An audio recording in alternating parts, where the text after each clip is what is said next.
할렐루야. 예수 그리스도 이름으로 하나님 말씀 함께 나눌 시간 갖도록 하겠습니다. 오늘은 그 매월 말 참여수교의 기본 신앙에 대해서 살펴보는 그런 시간이죠.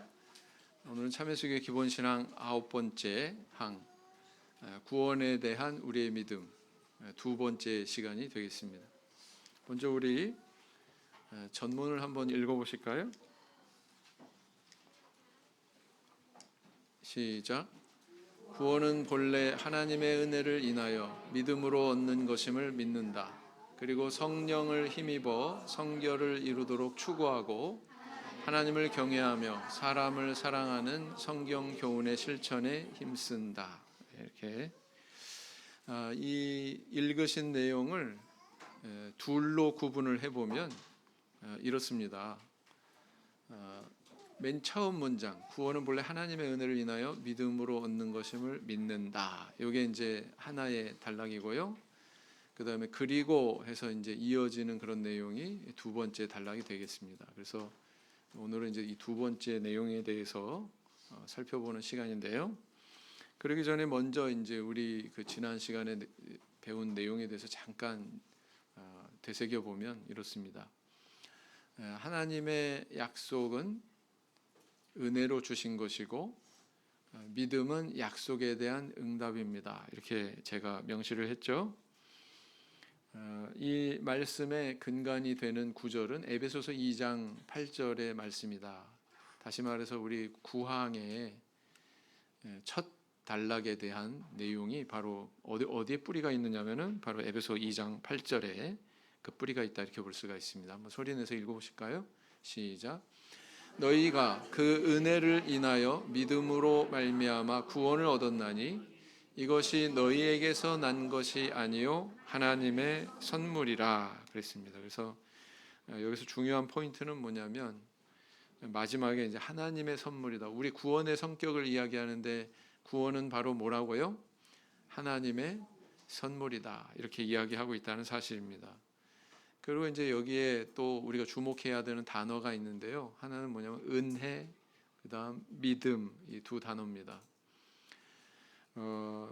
성경이 구원에 대해서 이렇게 언급할 때 등장하는 두 진영의 단어가 있어요. 두 진영이라고 표현한 것은 하나님 쪽의 단어, 그다음에 다른 하나는 인간 쪽의 단어 그렇습니다. 하나님 쪽의 단어는 뭐냐면은 뭐 은혜, 약속 이런 거죠. 그 다음에 인간 쪽의 단어는 뭐냐면은 믿음 또는 뭐 불신 뭐 이런 단어들입니다. 왜냐하면은 이 주체가 누구냐 이렇게 물었을 때, 자 약속하다 만약에 약속을 하다라고 이렇게 표현한다면 주체는 누굴까요? 누가 약속하세요? 하나님이 약속하세요. 하나님이. 그래서 하나님이 인간에게 약속을 하시고 하나님이 인간에게 은혜를 주십니다. 자, 그런데 믿는다라고 하는 이 동사를 이렇게 놓고 볼 때 주체가 누굴까요? 믿는다. 누가 믿어요? 인간이 믿어요. 누구를? 하나님을. 그러니까 주어, 다시 말해서 주체가 누구예요? 주어, 주체가 누구예요? 인간이에요, 인간.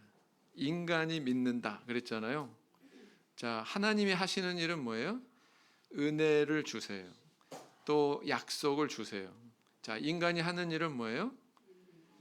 그 은혜를 받아요. 또 하나님의 그 약속을 믿어요. 이해가 되시죠? 이제 두 개가 구분이 되십니까? 그런데 믿음이라고 하는 것이 먼저일까요? 약속이라고 하는 것이 먼저일까요? 우리가 선우를 놓고 본다면 어떤 게 먼저일까요?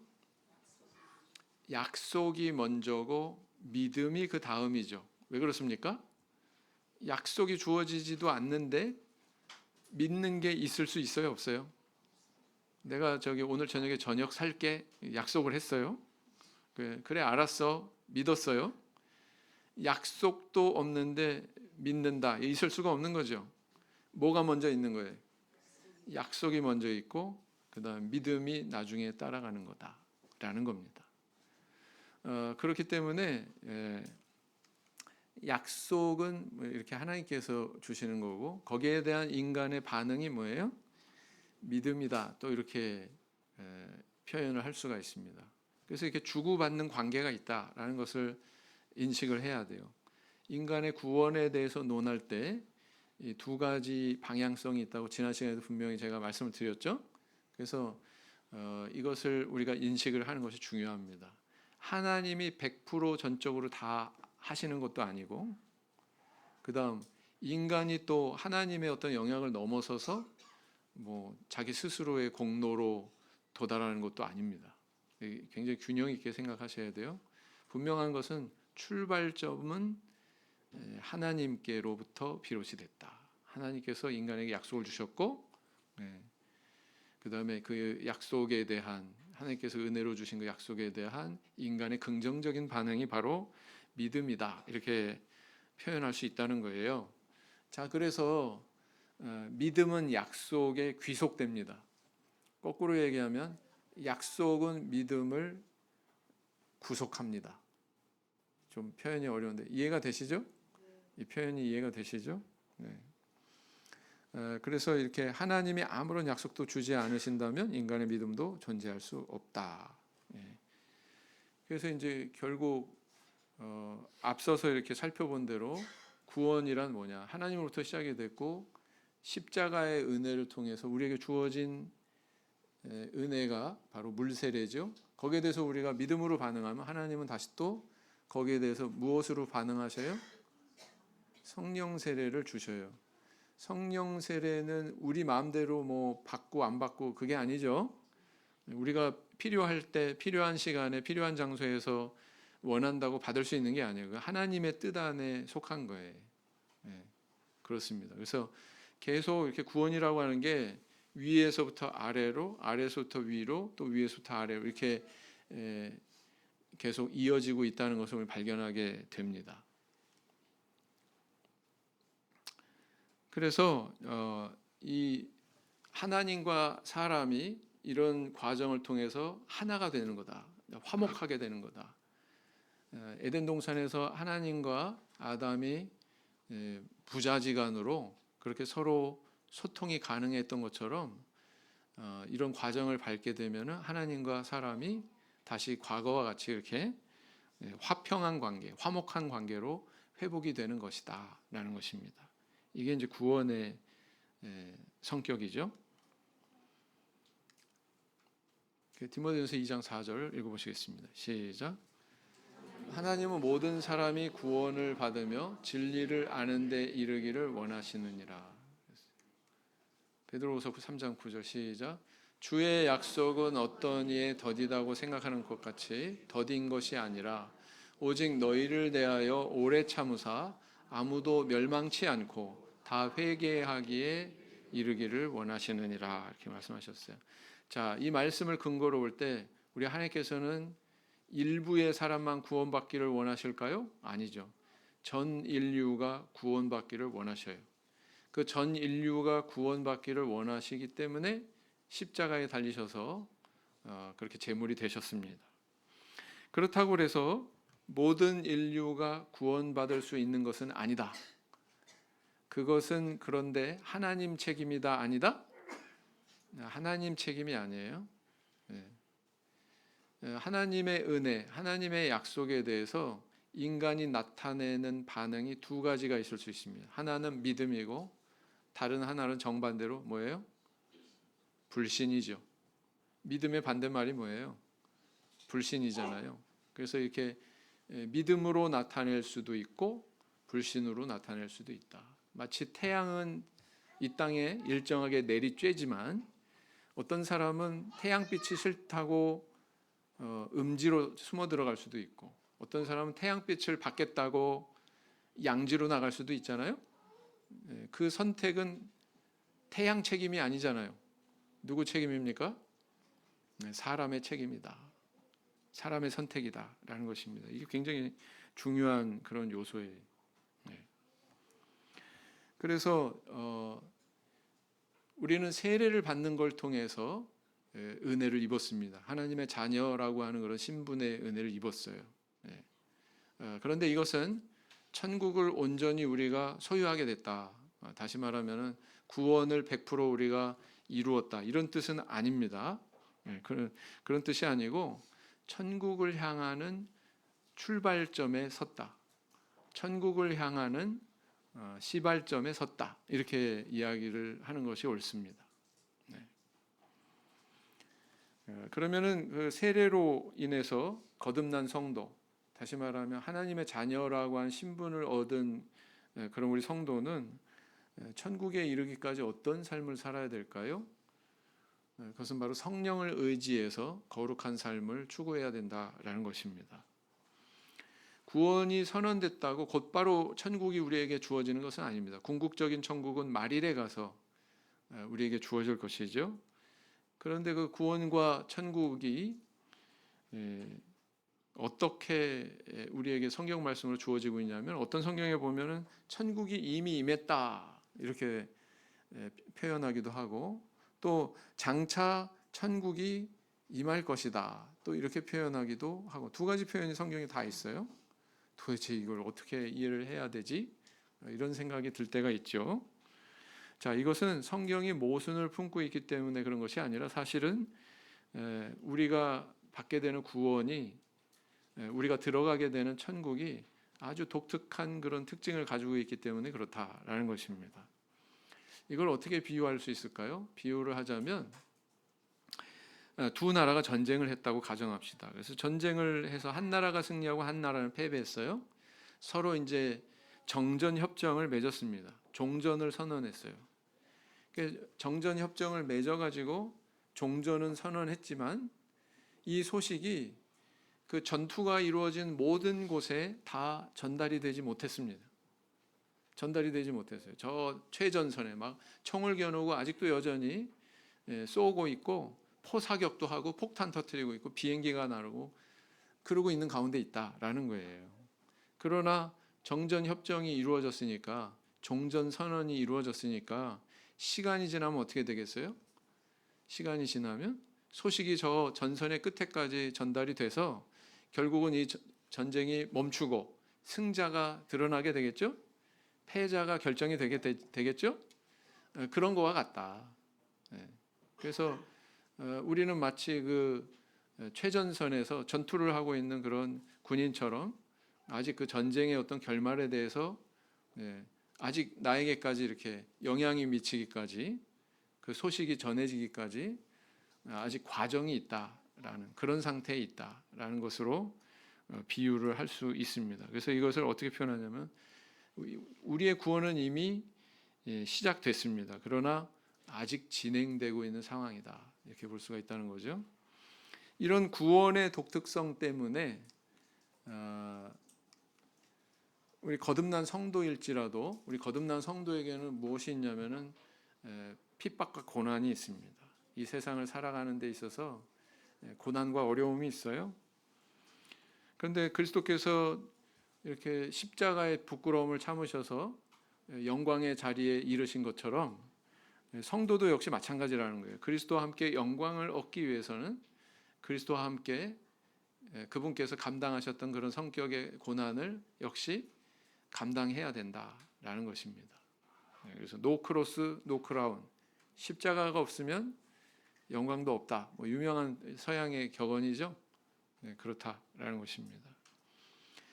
이런 이유로 그리스도인에게 고난이 있다라는 것입니다. 그러나 우리가 두려워할 필요가 없는 것은 뭐예요? 우리 하나님께서 우리의 이런 형편을 다 아세요. 다 아셔가지고 우리에게 성령을 부어주셨죠. 또 아직 받지 못한 분에게는 부어주실 것이라고 약속하고 있지 않습니까? 그래서 성령을 순종하고 성령을 의지해서 우리가 신앙의 길을 가게 되면 그분께서 원하시는 자리에 이를 수 있다. 거룩이라고 하는 그분의 원하시는 그 자리에 우리가 이르게 된다. 그리고 끝은 뭐예요? 그 끝은 천국이다라는 것을 우리에게 약속하고 있다는 것입니다. 로마서 8장 17절 읽어보시겠습니다. 시작. 자녀이면 또한 후사, 곧 하나님의 후사요 그리스도와 함께한 후사니 우리가 그와 함께 영광을 받기 위하여 고난도 함께 받아야 될 것이니라. 그랬어요. 히브리서 10장 39절 시작. 우리는 뒤로 물러가 침륜에 빠질 자가 아니요 오직 영혼을 구원함에 이르는 믿음을 가진 자니라 그랬습니다. 그래서 이렇게 물세례를 통해서 하나님 앞에 하나님의 십자가의 은혜에 대해서 긍정으로 믿음으로 이렇게 의사 표현을 한 자에게는 하나님께서는 성령 세례를 부어 주시겠다 이렇게 약속하고 있습니다. 이것은 우리 성도가 천국에 들어갈 장래의 보증일 뿐만 아니라 사실은 이 땅에서 이 현실 속에서 만나는 여러 가지 고난의 상황에 대해서 이것을 감내하고 이겨낼 수 있는 그런 힘을 공급해 주시죠. 그런 통로죠. 그래서요, 우리 성도님들 마음에 고통이 있고 고민이 있고 어려움이 있으시면 다른 누구에게 쫓아가지 마시고 우리 하나님 앞에 제일 먼저 뭐 해야 돼요? 무릎 꿇고 기도하셔야 됩니다. 무릎 꿇고 기도하셔야 돼요. 그래서 하나님의 도우심을 구하는 것이 가장 현명한 길이다. 신앙인으로서 가장 마땅한 길이다라는 것입니다. 그래서 우리가 마땅히 빌 바를 알지 못하지만 성령께서 우리가 필요한 것을 다 이미 아시고 하나님 앞에 우리를 위해서 대신 기도하신다 이렇게 말씀하고 있습니다. 로마서 8장 26절 같이 읽겠습니다. 시작.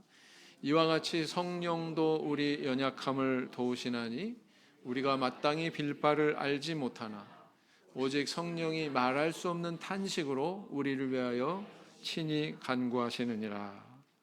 또 8장 34절 시작. 누가 정죄하리요? 죽으실 뿐 아니라 다시 살아나신 이는 그리스도 예수시니 그는 하나님 우편에 계신 자요 우리를 위하여 간구하시는 자신이라 그랬어요. 그래서 이렇게 그 약속의 성령을 순종해서 살아가는 성도는 육신의 소욕에 굴복하지 않을 수 있습니다. 성령의 소욕에 굴복해서 성령의 소욕을 쫓아서 승리하는 생활을 할 수 있다. 이렇게 성경은 약속하고 있습니다. 그래서 이런 체험을 우리가 해야 돼요. 성령을 의지해서 죄의 유혹을 이기고 승리하는 그런 생활의 체험을 하셔야 됩니다. 그것은 하나님께서 우리에게 명확하게 약속하신 길이고 그것을 성도에게 우리 하나님께서 바라시고 계십니다. 로마서 8장 13절 시작. 너희가 육신대로 살면 반드시 죽을 것이로되 영으로서 몸의 행실을 죽이면 살리니 그랬죠. 또 37절에 시작. 그러나 이 모든 일에 우리를 사랑하시는 이로 말미암아 우리가 넉넉히 이기느니라 이렇게 말씀하고 있습니다. 자, 그다음에 성도는 구원의 길을 시작한 우리 성도는 하나님 사랑, 이웃 사랑의 가장 큰 계명을 실천하는 그런 길을 가야 됩니다. 하나님은 하나님께서 인간에게 요구하시는 그 율법이 있죠. 율법을 내려주셨죠.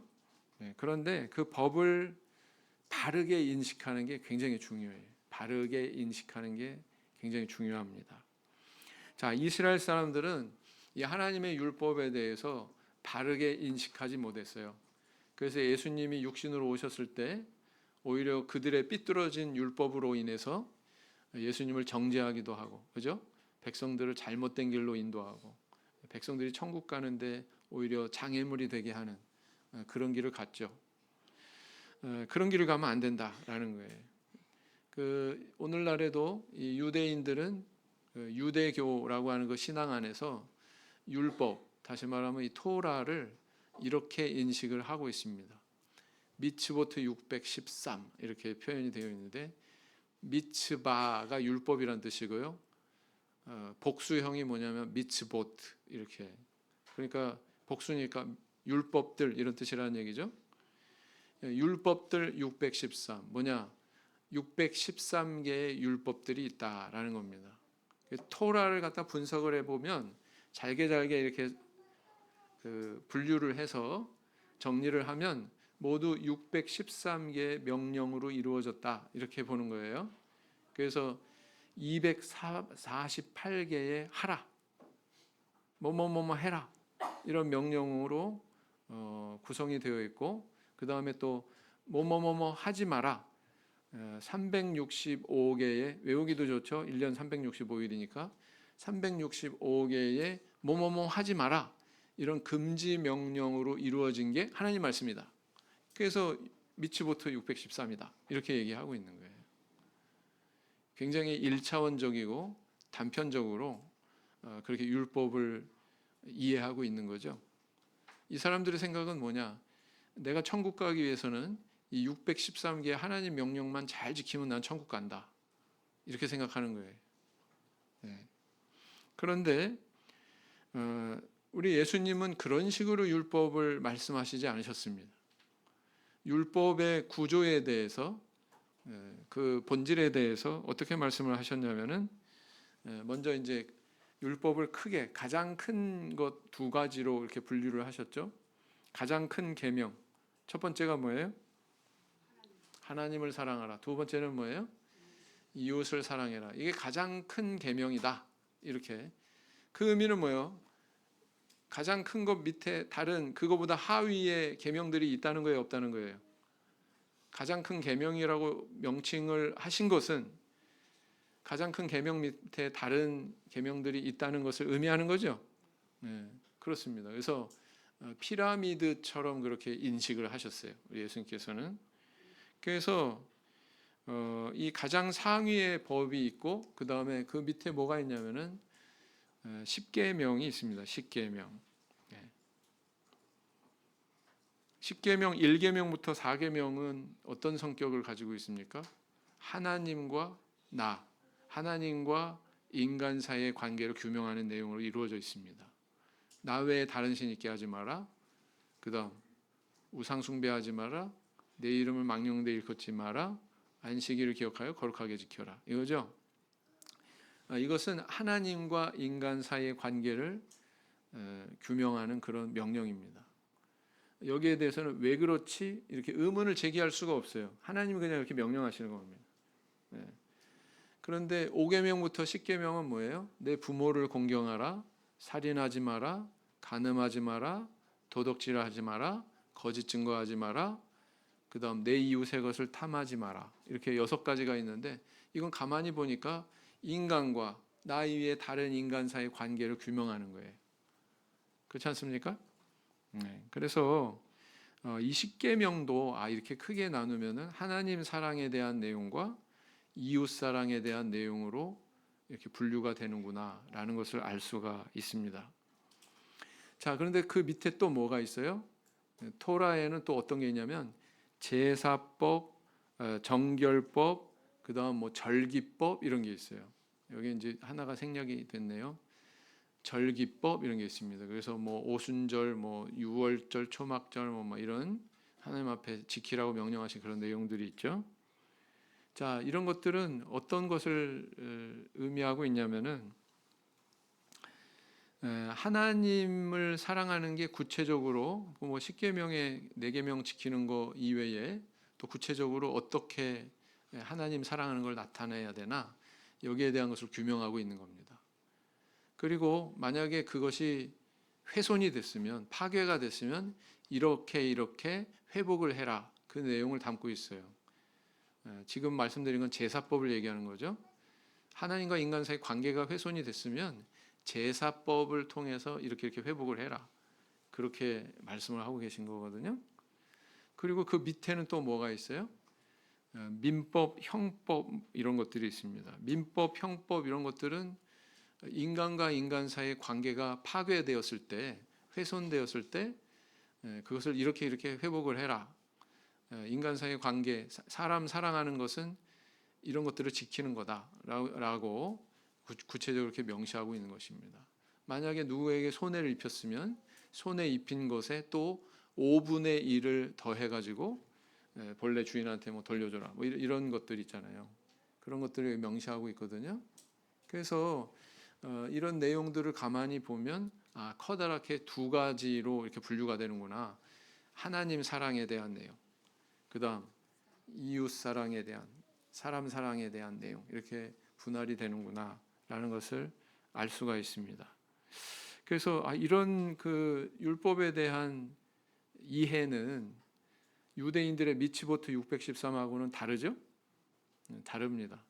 그래서 이렇게 하나님께서 우리에게 원하시는 것은 바로 예수님께서 보여주신 것처럼 이런 식으로 이해를 하고 있는 것이 옳다라는 것을 알아야 됩니다. 읽어보시겠습니다. 시작. 예수께서 가라사대 내 마음을 다하고 목숨을 다하고 뜻을 다하여 주 너의 하나님을 사랑하라 하셨으니 이것이 크고 첫째 되는 계명이요 둘째는 그와 같으니 내 이웃을 내 몸과 같이 사랑하라 하셨으니 그랬습니다. 그런데 예수님만 이렇게 인식하신 게 아니고요. 사실은 예수님을 가장 따랐던 이 바울 사도도 율법에 대해서 이런 인식을 가지고 있었다, 이런 이해를 가지고 있었다는 것을 알 수가 있습니다. 그것을 알 수 있는 내용이 성경에 이제 기록이 되어 있죠. 바울 사도가 말하기를 간음하지 말라, 살인하지 말라, 도적질하지 말라, 뭐 탐내지 말라 이런 여러 가지 이런 계명이 있을지라도 이것은 다 어디에 포함이 된다? 내 이웃을 내 자신과 같이 사랑하라라고 하는 이 더 포괄적인 계명에 다 이건 포함되는 얘기다. 이렇게 이야기를 하고 있거든요. 그래서 이 로마서 13장 9절에 그런 바울 사도의 사상을 엿볼 수가 있습니다. 읽어보시겠습니다. 간음하지 말라, 살인하지 말라, 도적질하지 말라, 탐내지 말라 한 것과 그 외에 다른 계명이 있을지라도 내 이웃을 내 자신과 같이 사랑하라 하신 그 말씀 가운데 다 들었느니라. 어때요? 다 들었느니라. 포함 관계를 얘기하고 있는 거죠. 네. 그래서 뭐 유대인들이 가지고 있었던 미츠보트 613과 같은 그런 관념에서 바울 사도는 머물러 있지 않았다. 거기서 완전히 탈피해서 예수님과 동일한 율법에 대한 그런 인식을 가지고 있었다라는 것을 우리에게 보여주고 있습니다. 자, 그런데 이제 우리가 이제 이건 하나의 예인데요. 가톨릭이나 루터 교회에서는 하나님께서 우리에게 명령하신 십계명이 있죠. 그 십계명을 좀 변조를 시켰어요. 뭐냐? 두 번째 계명이 사라졌어요. 오른쪽에 그리스 정교의 성공회, 그다음에 오늘날 우리 일반 프로테스탄트 개신교의 십계명의 내용을 보면 두 번째 계명이 분명히 나와 있습니다. 어떤 우상도 만들지 말고 절하지 마라. 근데 이 부분이 삭제됐어요.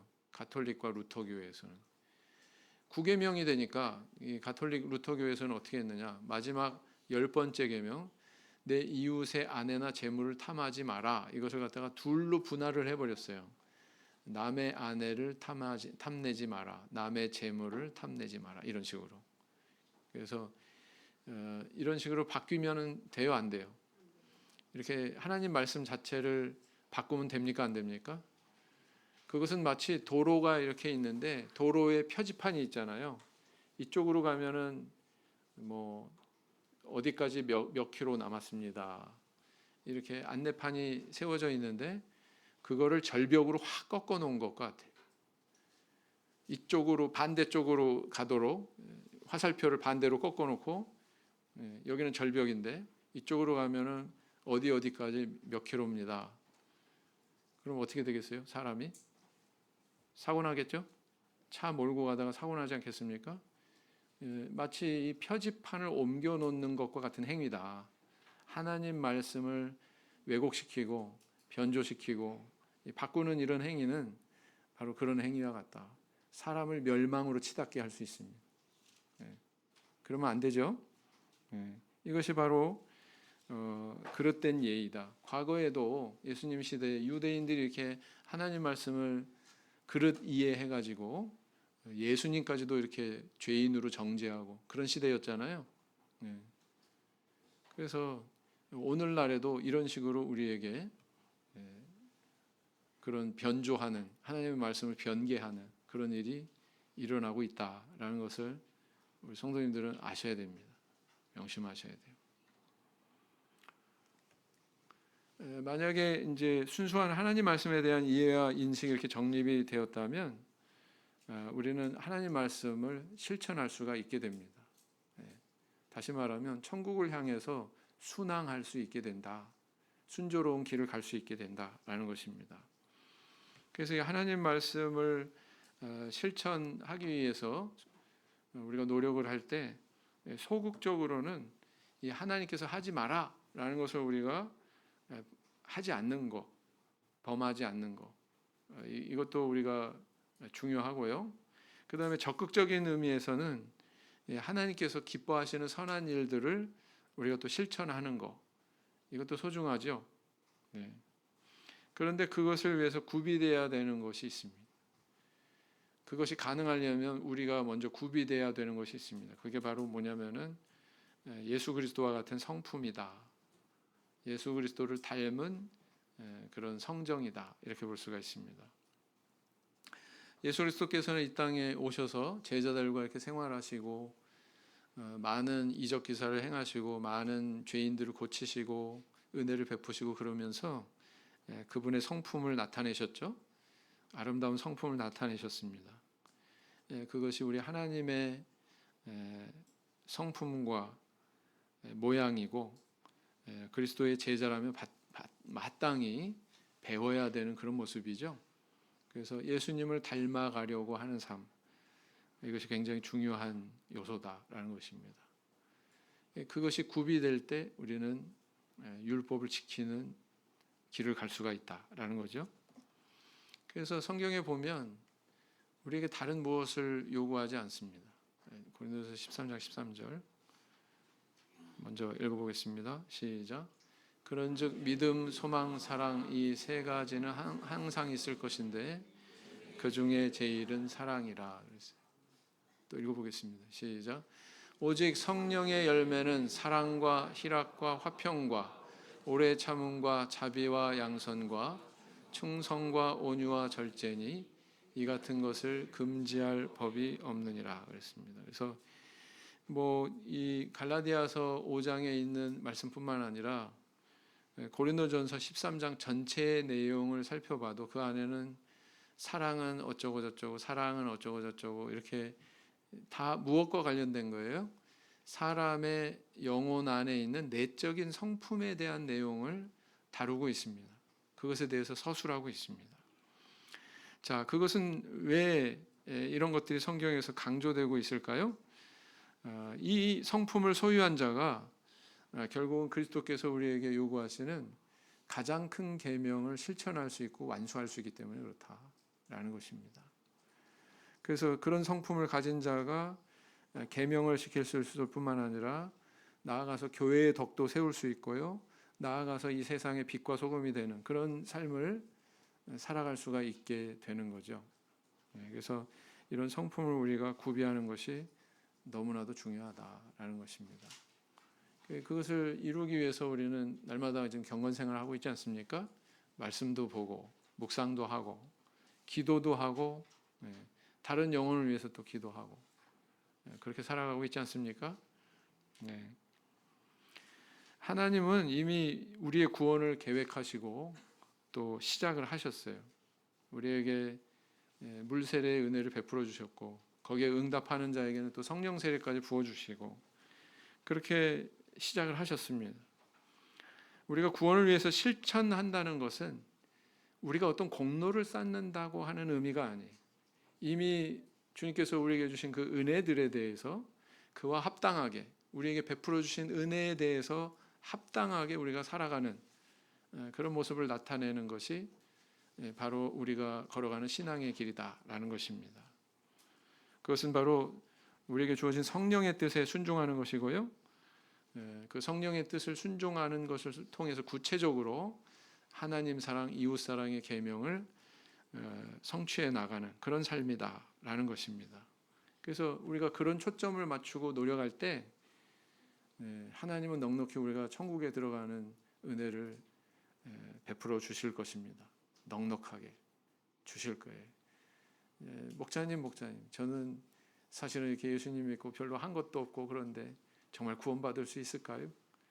제가 지금까지 이야기한 그 모든 것들을 기억하시고 노력하시면 우리 하나님께서는 천국에 들어가는 길을 넉넉히 주실 것을 믿습니다.